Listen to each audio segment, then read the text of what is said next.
Este programa não é recomendado para menores de 12 anos. Pode conter cenas moderadas de violência, sexo e uso de drogas.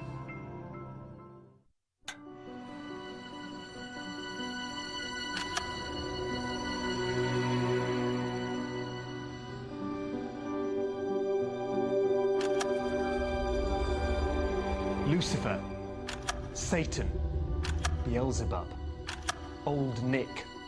The devil has many names and many different faces. Sometimes he appears as a monster, sometimes he's human.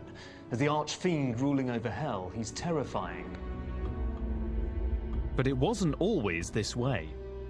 If you go looking for the devil that we would recognise in this period, you don't find anthropomorphising images of the devil, sort of humanoid but with wings and a tail and cloven hooves. You don't find that. That's because the devil we know today is a human creation. This was probably the image they took to create the image of Lucifer or the devil. Owing more to the minds of artists than to the pages of the Bible.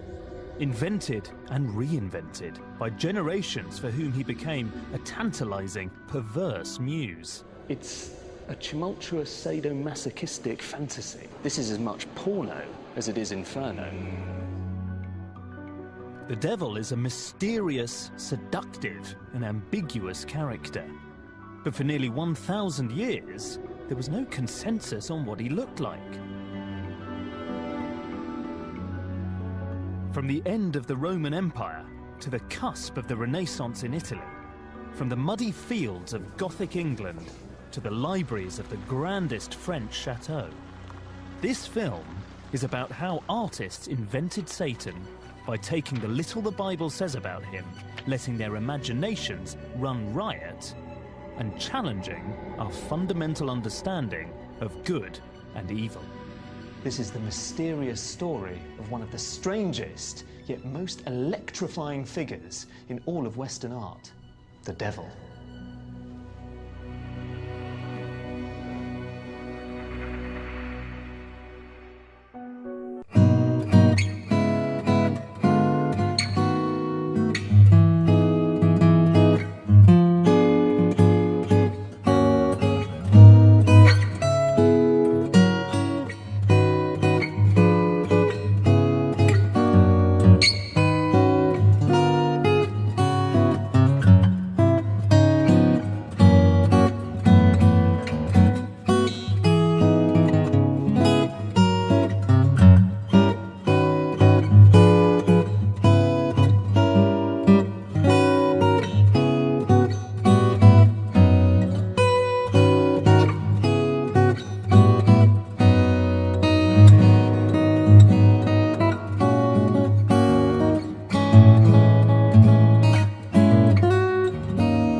Because the iconography of the religion wasn't yet secured. There's no crucifixion here, for example. Even the appearance of Jesus varies. The important series of mosaics here for us is right at the very top, up near the roof, about a metre or so high, where there are 26 scenes from the life of Christ. And somewhere in here, they say, is the very first depiction of the devil in Western art. And you have to look around to find it. It's not going to be on the side with the Passion. It's somewhere up here.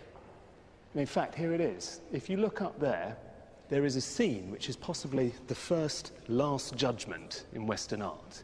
And what we're looking at is Christ in purple in the middle, and to his right is an angel dressed in red, and to his left is an angel dressed in blue. And that angel dressed in blue may well be Satan. How do we know it's Satan? Why do we think it's Satan? The answer is because in front of him you have these three goats. This is alluding to the story in the Bible from Matthew in which Christ comes in judgment at the end of the world and separates out the nations and humankind into the good, the sheep, who he places to his right, and the bad, the sinners, the goats, who go to the left. So there you can see the goats. He's enacted that separation. And it's bizarre because instead of the grisly ruler of hell, who we're all familiar with, you have, from down here, someone who looks, well, he's radiant, he's glowing, he is a beautiful angel, he's quite ephebic. And of course, he's blue, not red, which is exactly the opposite of what we might expect. In modern minds, red is the colour of hell, but in the 6th century, blue was the colour associated with darkness, with error. What's so strange about this image in particular is that, in a sense, it's an exception, it's a one-off. There are no depictions of the devil that we know of which exist before this mosaic. Which kind of makes you think. Satan, supposedly central to Christianity, the personification of evil itself, seems to be completely absent from the artistic world for hundreds of years. And when he does turn up, he arrives with no pomp or ceremony, almost hidden amongst a grand program of decorative mosaics. And not only that, he looks like an angel. But this blue angel doesn't convince everyone. Giovanni. Arguments have raged for decades about his importance and significance. Giovanni Gardini is a local religious historian and writer. Dei primi secoli è un'immagine che è completamente assente e qui per Ravenna la cosa che viene messa forse più in evidenza di tutte è la gloria. Sono sempre scene che mostrano la potenza del Cristo, la grazia, la benedizione del Cristo, quindi scene più positive. But what about this bloke up here, the blue angel? The devil? No. It's the devil? No. I can see him. Allora, He has the goats. Sì, qualcuno ha visto il diavolo in quest'angelo azzurro, ma io credo che più genericamente si possa parlare appunto dell'angelo della notte, di questo, è la notte, il colore appunto del male in questo senso, ma racconta più le tenebre, in senso molto generico. This argument about the blue angel encapsulates a big problem with the devil in early Christian art. There's no clarity about his image because there's no clarity about his role.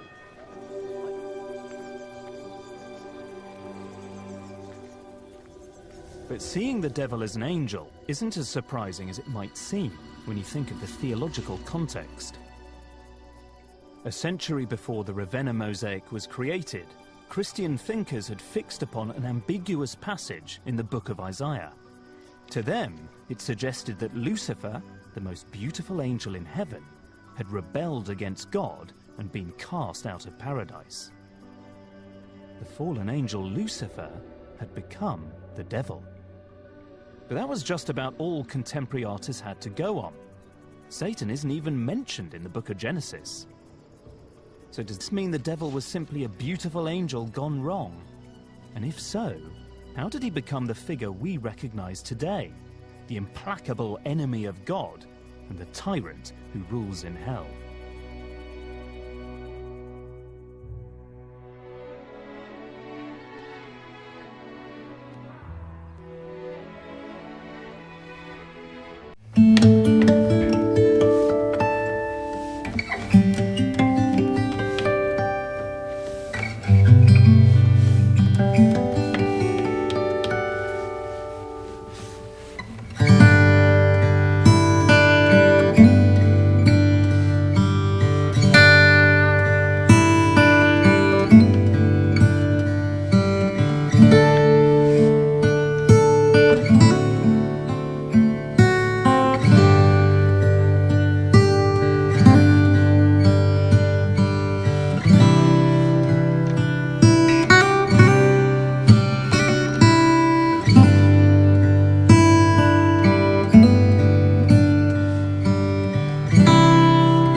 far afield as Egypt and the Orient, their heads floating in the sea of fire. And fluttering around them are these little blue anti-cherubs. The figure who sits on the throne, who I love, is blue with wild white hair and a beard. And the throne has serpents' heads coming out of either side, eating, consuming sinners. That blue ogre has a smaller figure sitting on his lap. Scholars disagree about who the little fellow could be. Maybe he's the personification of hell. Maybe he's Judas, the great traitor. He could even be the devil himself, who was sometimes known as the Little Master. But whoever that little guy is, I like to think of this blue giant as the real devil, because we're on the route towards some of the more grotesque and monstrous Satans that would come to dominate the medieval imagination. I think this is a very revealing work of art. This blue giant looks like the prototype of the medieval Satan, with his wild hair and fiery domain. 5 centuries after the Blue Angel of Ravenna, there's nothing angelic about him. Nonetheless, the definite impression here is that this Torcello devil is part of some medieval Christian workflow diagram. He's part of the divine plan, a cog in the cosmic machinery. I remember coming to this church several years ago and being really taken by the figure of that blue giant, because you can tell by looking into his eyes, which look off into different directions, that there's something not right about this man. He's deranged. I think of him as like a psychotic jailer, let loose in the dungeon of hell with the blessing of God.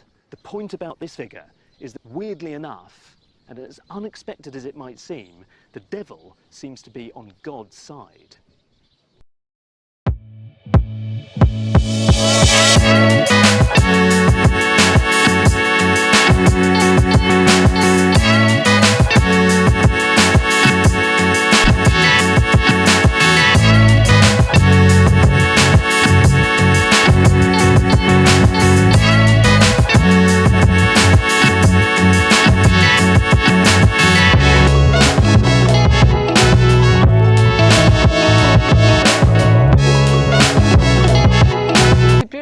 Yeah, exactly. Yeah, absolutely. He's a kind of an ordinary guy, and actually there is no particular opprobrium that attaches to him as an individual. He's just doing his job. Even the nastiest judges and torturers who are taking a bit too much pleasure in kind of stripping Christians of their flesh and burning them alive, so quite often you'll find a sort of overarching, distancing device of saying that this was all done according to the providence of God. What triggers this need for these early Christian fathers to be constructing a devil that we might recognise today? I think the need for a devil is actually quite an important theological and philosophical one. So the problem is that Christians face, and indeed non-Christians as well, is the big philosophical question, whence evil? How does bad come into a good created universe? And the devil is incredibly important in helping to answer that question. And actually in the early Christian world, there really is that sense that the devil is everywhere, either in himself or through his kind of multiple minions, and that you can't trust the visible, tangible world because it's essentially deceptive. Which may explain why no one in this period, church or artists, seems sure about what the devil should look like. If you go looking for the devil that we would recognise from later medieval art, you don't find him. So you don't find anthropomorphising images of the devil, sort of humanoid but with wings and a tail and cloven hooves. You don't find that in this period. But there were plenty of other images around which could give Christian artists inspiration when they needed to depict Satan. Images of pagan gods, once worshipped in Greece, Rome and Egypt. Among them, the Greek god Pan, who soon became a popular source of inspiration for Christian artists. I think early Christians had a strong understanding that the pagan gods existed and were demons, were evil forces, And you can see that from early Christian literature, which refers to this idea of a world sort of humming with demons. There's a reference in Psalms, which Paul picks up on, which says the gods of the heathen are demons. It's something that's already there in Scripture, the association between the demonic and things worshipped by pagans as being gods. It's the demonisation of that which was once thought to be divine, and it's a really interesting inversion. And there is a competitive element to it of saying, well, your gods are actually kind of minor demons and our God trumps them all. In the first millennium, Christianity was still very much in competition with ancient pagan religions.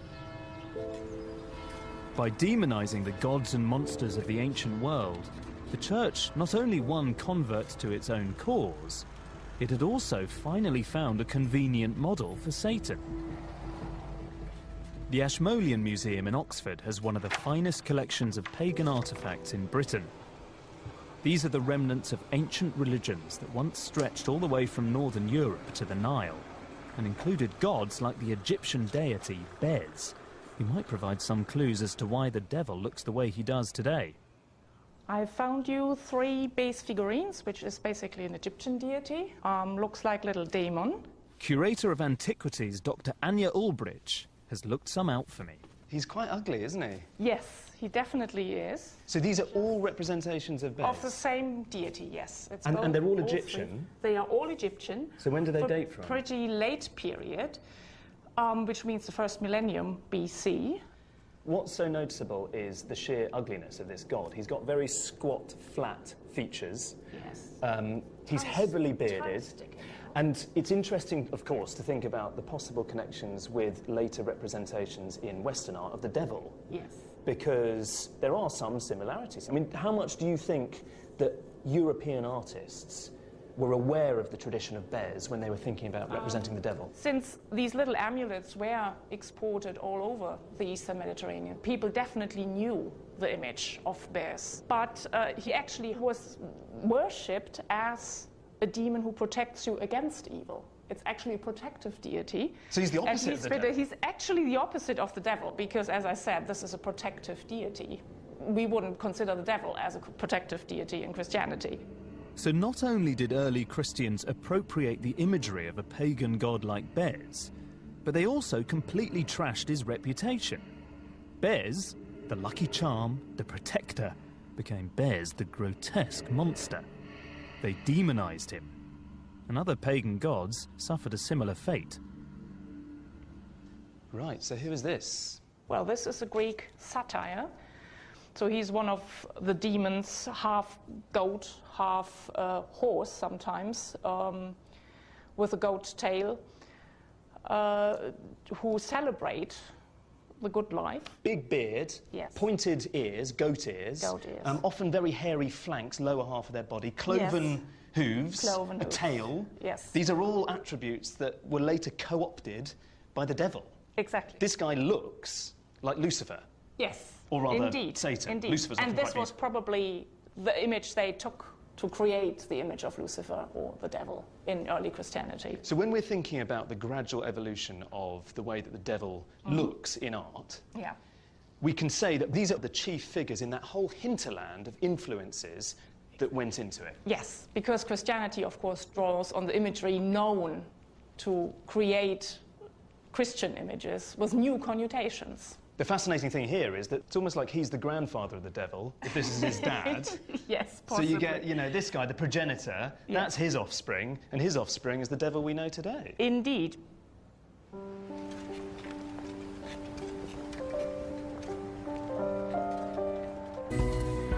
Você está assistindo a... As long as Christianity is in flux, then Satan's role and image are also ambiguous. But when the imagery of pagan gods like Bez and Pan is borrowed by the Church, then all hell breaks loose. Satan not only gets a much more definite look, but also he becomes imbued with characteristics of things that Christianity wishes to reject or considers morally dubious. This new devil is as much a human as a religious creation. He's leaving the pages of the Bible and entering the control of the Church. And that makes the devil and the Church much more powerful.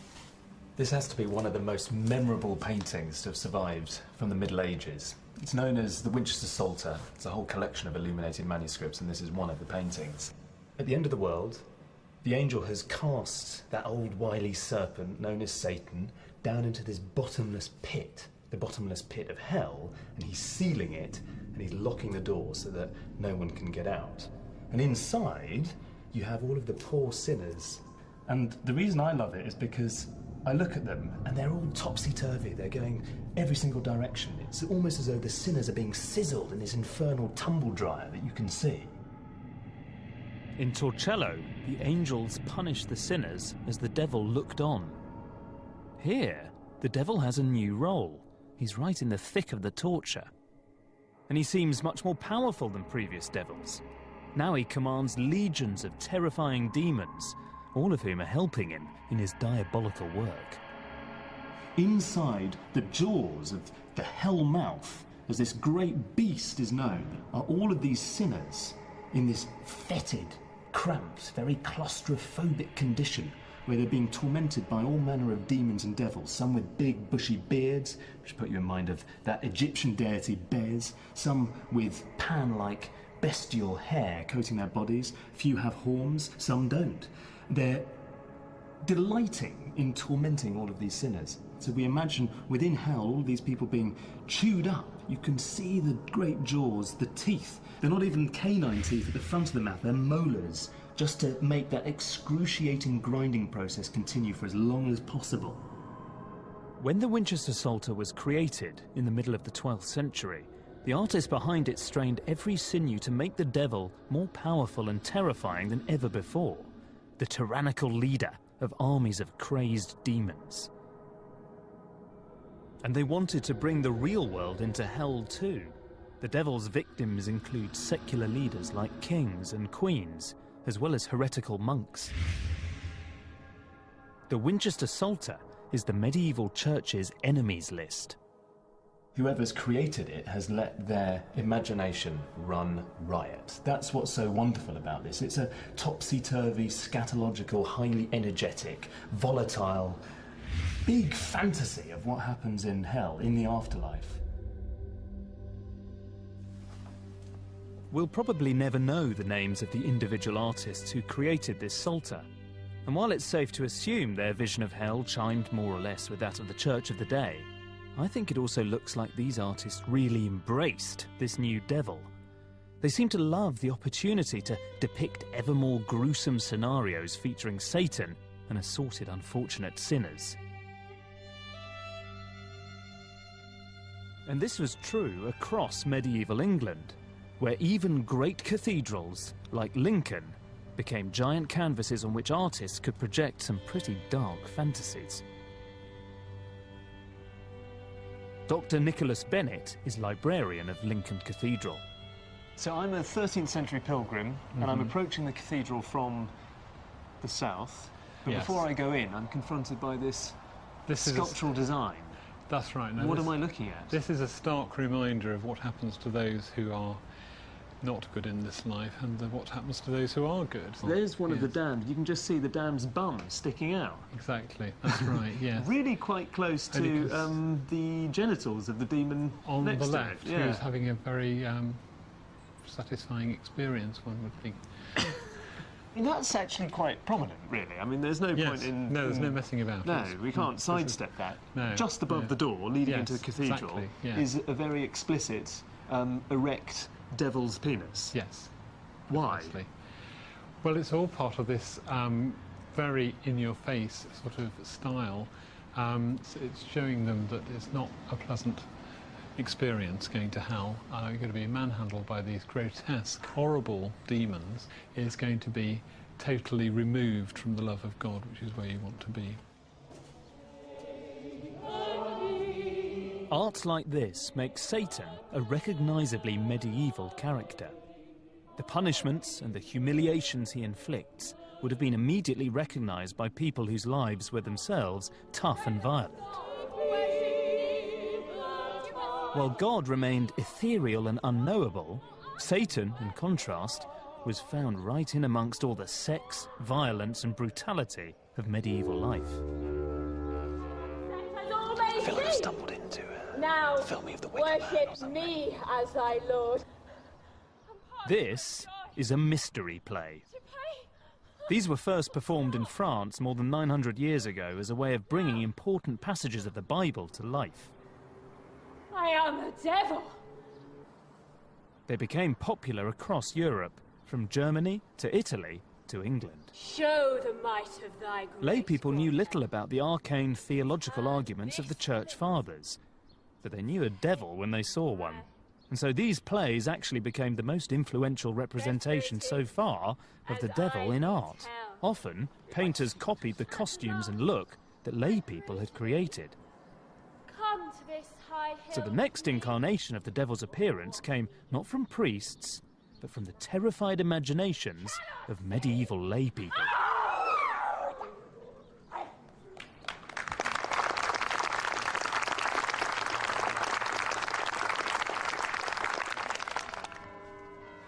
When mystery plays were at their height in the 13th and 14th centuries, they reinforced an image of Satan in people's minds. The all-powerful source of evil, the ruler of hell, and a tyrant standing in opposition to God.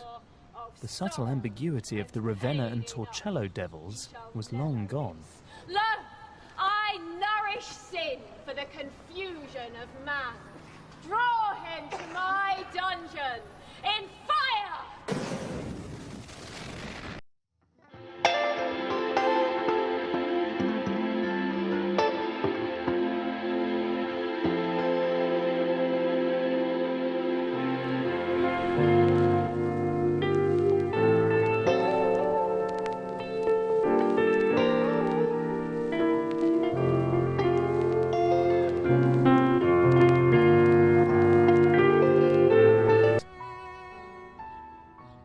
One of the most vivid first-person accounts of this terror was written by the Italian writer Giovanni Boccaccio. At all events, few of those who caught it ever recovered, and in most cases death occurred within 3 days from the appearance of the symptoms. Some people dying more rapidly than others. The stench of dead bodies, sickness and medicines seemed to fill and pollute the whole of the atmosphere. In the face of so much affliction and misery, all respect for the laws of God and man had virtually broken down. As death raged across the continent, people saw the plague as nothing less than the work of the devil. In many ways, the Middle Ages were a period of calamity and woe. War, poverty, pestilence, famine, these were ever-present threats, and Europe was blighted with one epidemic after another of the bubonic plague, or the Black Death. In 1348, for instance, Tuscany was convulsed by the plague. Half of the citizens living in Florence were wiped out. In Siena, 65% of the population were killed. You can imagine the fevers, running sores, the stench of rotting flesh and forgotten carcasses. It must have been a dreadful, precarious time to be alive.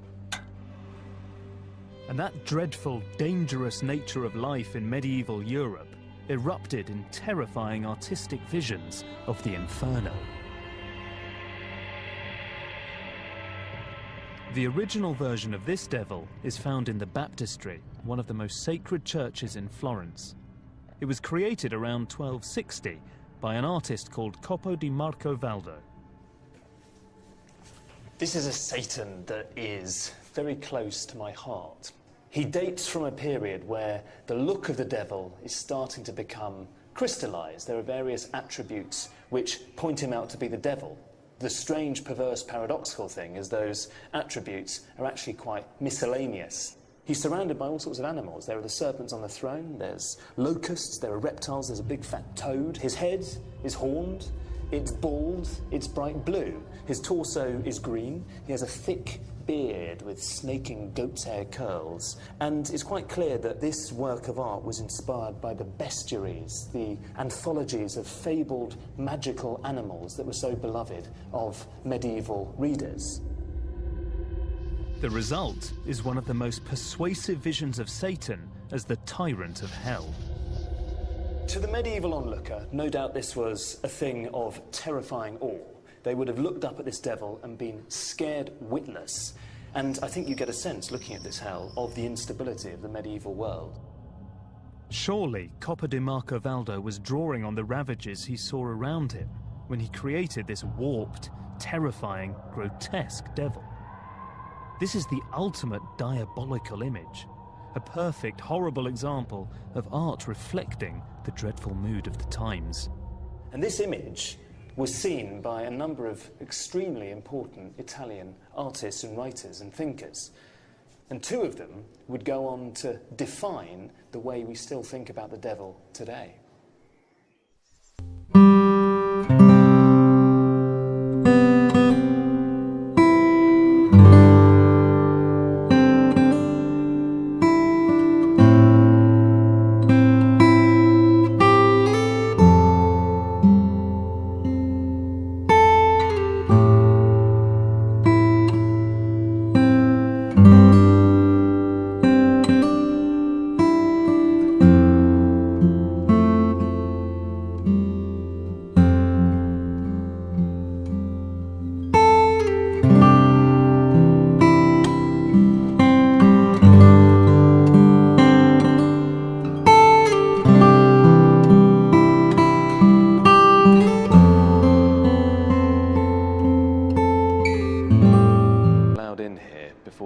Come to have a look at Giotto's famous fresco cycle in the Arena Chapel, and it's completely spectacular. It's almost overwhelming. Behind me here is the most monumental fresco of all of the frescoes in this great cycle. It's a vision of the Last Judgment, which dominates the entire western wall of the chapel. Here in the Arena Chapel, at the turn of the 14th century, Giotto created the quintessential medieval vision of hell, with its monstrous pot-bellied Satan consuming, then excreting sinners. You can see the influence of the Florentine devil, which was completed only a few decades before Giotto started work here. And there are older influences as well.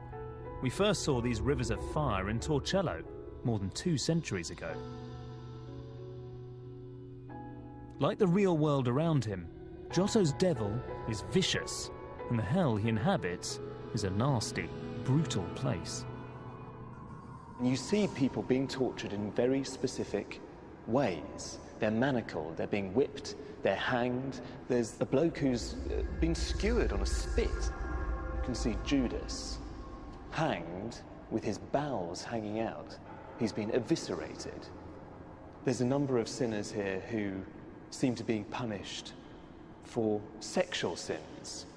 The church has always had a slightly problematic relationship with sexuality, and we see that here. For example, by Satan's left hip, there's a tiny lizard-like green scaly monster that's chewing on a man's penis. And if you look up behind Satan to the right, there are 4 of the damned hanging, and 2 of them have been strung up by their genitals. It's a catalogue of inventive, diabolical sanctions. But the real story of the Arena Chapel, I think, is that this devil is in some ways the least innovative part of the whole cycle, both theologically and artistically. Though there are fascinating elements of the real world here, the power of this...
of the problem that Giotto faced when he was painting the devil, because his genius in this spectacular space was that he was taking art history away from its Byzantine traditions, which were a bit more abstract, where things were not naturalistic. And he's introducing a much more recognisably everyday human sense into the way that artists perceive the world. These are real people located in real space. And then he paints the devil, a figure who isn't from the real world, who isn't a human actor.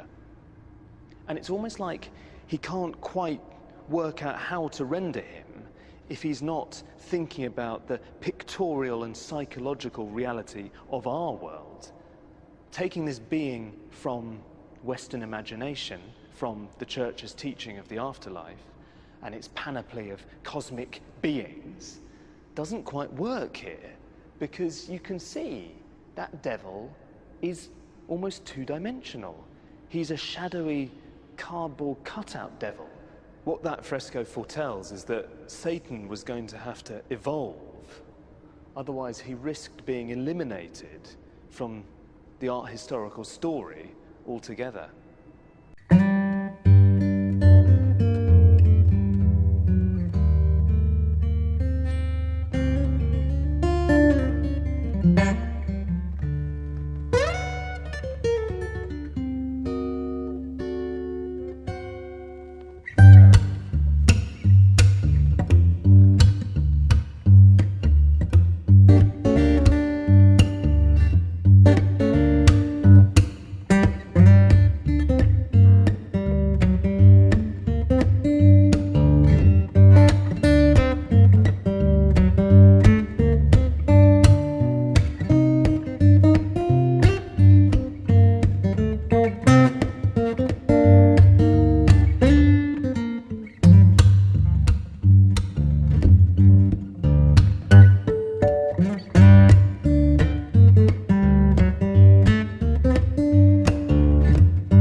His own back on various people.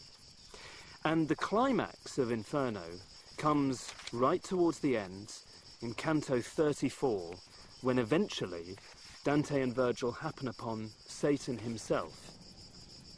The emperor of that dire empire was stuck chest deep in the ice, and I'd come nearer to a giant than a giant would to his arm, so you see how enormous he was with all of him on this scale. If he's as ugly as he was lovely when he stood up to his maker, all pain indeed derives from him. And his 6 eyes weep, his 3 chins drip with tears and gory slaver. In each mouth his teeth grind away at a sinner. One of the big differences about this Satan is we're moving away, even though it's around about 1300, from the medieval conception of the devil as this odd overlord of hell, the ruler of hell idea. Here, it's quite different. We're invited to imagine how beautiful he was as Lucifer before he fell, and to imagine him as the origin of all sorrow in the world. This is a psychological thing. We're being invited to have to imagine his own mental hell. Romantic artists like Gustave Doré loved the Inferno, and they played on the tragedy of the devil when they illustrated the poem centuries later. Dante's Satan is a vision that would ring down through the ages. Milton was thinking directly about the Divine Comedy when he wrote Paradise Lost. And I don't think you could find his Satan, with all of his grandeur, without a conception of the devil, which Dante offers, which moves us forwards towards the modern world. Você está assistindo a